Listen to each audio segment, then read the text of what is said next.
Malam hari ini, Arah Angin TVRI masih membahas terkait dengan judul pinjam cepat, bayar tepat. Itu yang kemudian terkait dengan SIK tadi. Tapi sebelum saya akan membahas terkait dengan fenomena gagal bayar pindar berjamaah, ini yang kemudian juga meresahkan kita semua, di tengah-tengah kita semua begitu. Tapi saya akan ke OJK terlebih dahulu, Pak Andif, terkait dengan ini tadi. Data OJK hingga April 2025 total dari utang pindar ini mencapai 80 triliun rupiah. Apakah ini kemudian masih wajar atau sesungguhnya mengkhawatirkan? Sesungguhnya itu wajar sekali. Wajar sekali. Artinya dengan angka segitu, ini kan growth-nya bagus sekali. Artinya kepercayaan masyarakat terhadap industri ini masih baik. Kan itu growth sekali.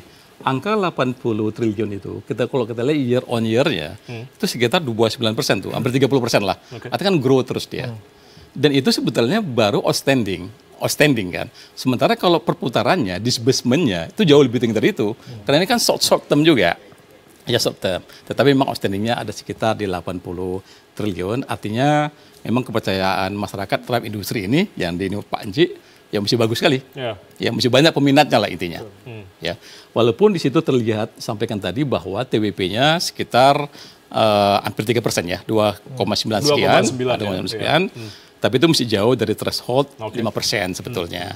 Ya, tapi memang kalau dilihat dari jumlah orangnya bisa jadi mengkerami juga di sana. Tapi artinya itu masih manageable lah.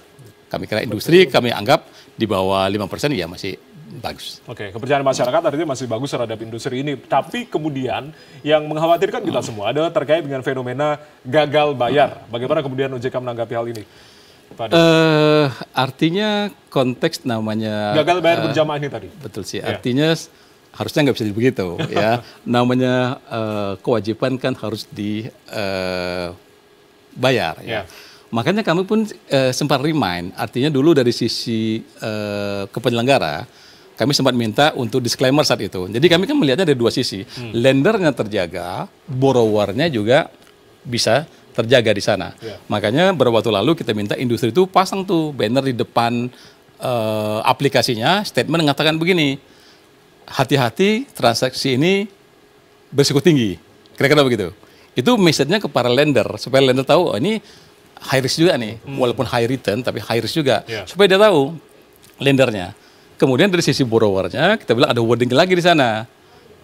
Bagi istilahnya, jika tidak memiliki kemampuan membayar, jangan minjam. Kita harus ukur kan, kalau kita mau pinjam harus kita ukur kemampuannya kita.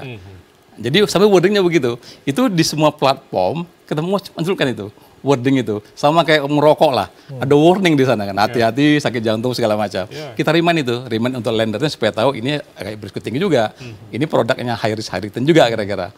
Land borrower kita remind juga di sana. Kalau nggak mampu bayar misalnya, jangan minjamlah kira-kira di situ. Sesuai dengan kemampuan lah, intinya begitu. Jadi logik untuk minjamnya dan bertanggung jawab untuk minjamnya. Mungkin begitu. Oke, tapi adakah kemudian tindakan diambil oleh OJK sendiri terkait dengan gagal bayar berjamaah ini? Tentunya kita hanya merimain juga ke industri, tetap perbaiki terus scoringnya dong ya. Artinya kita harapkan ya namanya TWP 90 yang sebutnya istilahnya macet itu, yang sekarang 2,9% itu, ya kita harapkan ya kalau bisa makin kecil makin bagus kan. Artinya tetap scoring, artinya penilaian dari penyelenggara menjadi sangat-sangat penting. Oleh karena itu istilahnya perbaiki terus scoringnya dengan LPIP, dengan scoring di dalam sendiri dengan data-data historisnya, bahwa memang borrower ini bagus atau tidak, kerjasama dengan inovatif credit scoring, bahwa ini memang bagus apa tidak, sehingga nanti yang istilahnya yang di profile, yang diberikan pinjaman adalah memang yang layak dan mampu untuk membayar. Sehingga nggak terbeban, kasihan juga ketika masyarakat misalnya minjam tidak sesuai dengan kemampuannya misalnya, itu jangan dong, artinya nggak pas mungkin ya, mungkin atau pinjamannya disesuaikan lah dengan kemampuannya. Jadi kami selalu remind ke industri untuk perbaiki teruslah penilaian scoring penilaian daripada calon-calon peminjam borrowernya. Oke, Pak Ci, ini kan sangat mengkhawatirkan ya kalau berbicara terkait dengan fenomena tadi gagal bayar berjamaah di tengah-tengah masyarakat begitu. Ada beberapa grup di media sosial begitu, di Facebook, Telegram, lalu juga di Instagram juga begitu. Ada yang sampai dengan anggotanya itu 10.000 anggota. Ini yang kemudian tentunya merugikan juga industri pinjaman daring begitu. Bagaimana kemudian Anda melihat terkait hal ini? Memang ada beberapa oknum yang tidak bertanggung jawab yang menggunakan kesempatan ini.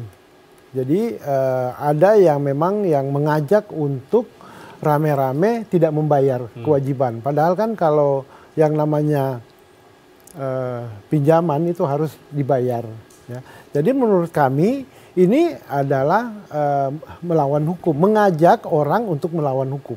Kenapa melawan hukum? Karena yang meminjam ini kan dengan sadar meminjam dan ada perjanjian kredit. Ada perjanjian kredit ada artinya, perjanjian yang kredit harusnya disetujui tentunya. begitu ya? Iya, jadi sebelum meminjam itu kan mesti ada perjanjian kredit dong antara borrower, peminjam dan lender tentunya.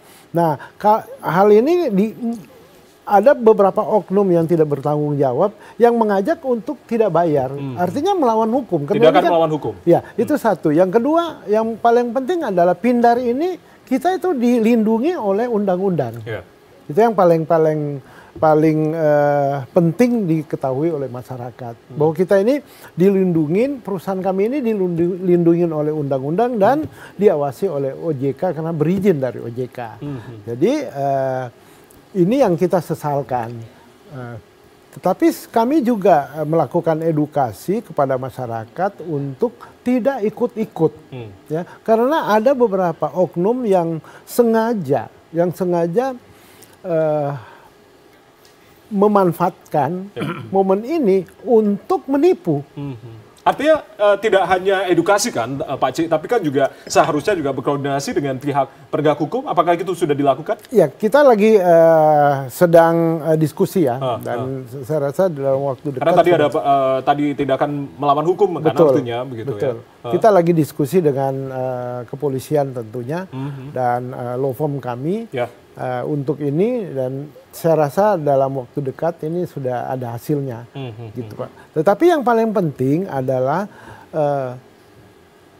kelompok Galbay ini yang paling dirugikan adalah si peminjam, ya kan? Karena jangan sampai dirayu oleh iming-iming sehingga ikut-ikutan terus nggak bayar. Ya. Dengan tidak sadar bahwa recordnya jelek kan, jadi buruk. Record jelek tapi juga banyak celah juga nih untuk kemudian tadi ada oknum-oknum yang juga memanfaatkan untuk kemudian bisa juga melakukan pinjaman-pinjaman. Nah itu juga yang menjadi celah juga. Itu ya, itu ada sisi yang lain lagi oknum yang mengajak untuk bagaimana menjebol ataupun bisa melakukan apply ke penyelenggara dan kebanyakan itu adalah penipuan. Ya. Jadi itu yang kita lihat karena tadi disampaikan oleh Pak Adif bahwa kita itu harus benar-benar kelayakan kreditnya selektif, ya, karena kita ada credit scoring, ada inovatif credit scoring dan seterusnya. Kita pasti menganalisa setiap peminjam. Jadi kalau ada peminjamnya udah recordnya bad, buruk, ya kemungkinan besar pasti ditolak, Pak. Jadi kita juga ada namanya FDC. FDC itu Fintech Data Center. Jadi ada beberapa masyarakat yang beranggapan bahwa kalau dia pinjam di platform A, Galbay di situ dia bisa meminjam di platform B. Nah, mereka ini tidak mengerti bahwa kita ini ada namanya fintech data center, di mana semua pembayaran itu kerekord di situ. Jadi kalau menunggak pun pasti terekord dan pasti ditolak sama platform tersebut. Tapi salah satu yang kemudian menjadi penyebab gagal bayar ini adalah tingginya bunga pinjaman daring begitu. Kalau ini kan dari 2018 bunganya 0,8% per hari, lalu turun kembali di 2022 0,4, kemudian aturan dari OJK sendiri begitu di tahun 2025 lagi turun 0,1 sampai dengan 0,3% per hari. Tapi dibandingkan dengan pinjaman konvensional lain begitu, ini kan rasa-rasanya bunganya apakah juga terlalu tinggi khususnya untuk masyarakat kecil, untuk UMKM atau seperti apa melihatnya? Begini, kita mesti melihat ya bunga ini kepada market yang mana. Pindar ini marketnya adalah unbankable, underserved. Unbankable artinya masyarakat yang tidak bisa memenuhi syarat perbankan, ya, sehingga mereka akan berhubungan dengan kita. Perlu kita ketahui bahwa banyak sekali ya, dari 80 triliun itu sekitar mungkin 50 sampai 60 triliun itu sebenarnya banyak digunakan untuk produktif. Dan yang menggunakan ini kebanyakan adalah ultramikro. Ultramikro itu apa? Ultramikro itu pedagang-pedagang kecil. Seperti pedagang sate, pedagang sayur, pedagang bakso, martabak, dan seterusnya. Yang hanya butuh modal antara 2 juta sampai 6 juta. Ya. Nah, kalau dia pinjam di 2 juta, dia kan akan membayar 2.080.000. Oke? Nah, dalam jangka short term 1 bulan ya. Nah, tetapi untuk pedagang-pedagang ini 2 juta dia jualan, dia bisa mendapatkan 4 juta kan? Sebenarnya. Jadi 80.000 itu tidak terlalu berat. Betul. Untuk ultramikro. Tetapi kalau kita hitung dengan bunga, matematika, perhitungan bunga, maka akan kelihatan gede sekali. Betul. Nah, ini yang menurut saya kita tolong tempatkan bunga tinggi itu untuk market yang mana. Yang mana ya? Betul. Dan ini kenapa bisa 0,3? Karena resikonya tinggi sekali tanpa jaminan kan. Jadi itu, dan cost-nya juga tinggi. Cost-nya itu apa? Melakukan analisa kelayakan kredit ini itu tinggi sekali. Kita harus bayar cek KTP-nya dengan biometrik ke Dukcapil, itu kan bayar semua ya, perusahaan-perusahaan kayak gitu, EQIC ya. Terus tadi LPIP. Itu kan kita bayar semua. Ini yang kemudian harus dipahami juga oleh masyarakat begitu ya. Kenapa alasan 0,3? Kenapa tinggi? Baik. Beda dengan bank. Bank gampang sekali mereka melakukan pengecekan, ya kan, analisa karena bank itu sudah settle lah. Baik. Saya ke Mas Huda yang kemudian juga melakukan penelusuran terkait dengan fenomena gagal bayar berjamaah ini. Gimana Mas? Ya, yang pertama seperti ini Mas, bahwa ini kan menandakan sebenarnya permintaannya cukup besar. Kita harus akui lah bahwa di Indonesia ini kredit gapnya cukup tinggi. Artinya permintaan untuk melakukan pembiayaan tapi tidak seiring dengan kemampuan lembaga keuangan perbankan untuk menyediakan pembiayaan bagi mereka, bagi masyarakat. Nah, kemudian ini memunculkan alternatif financing.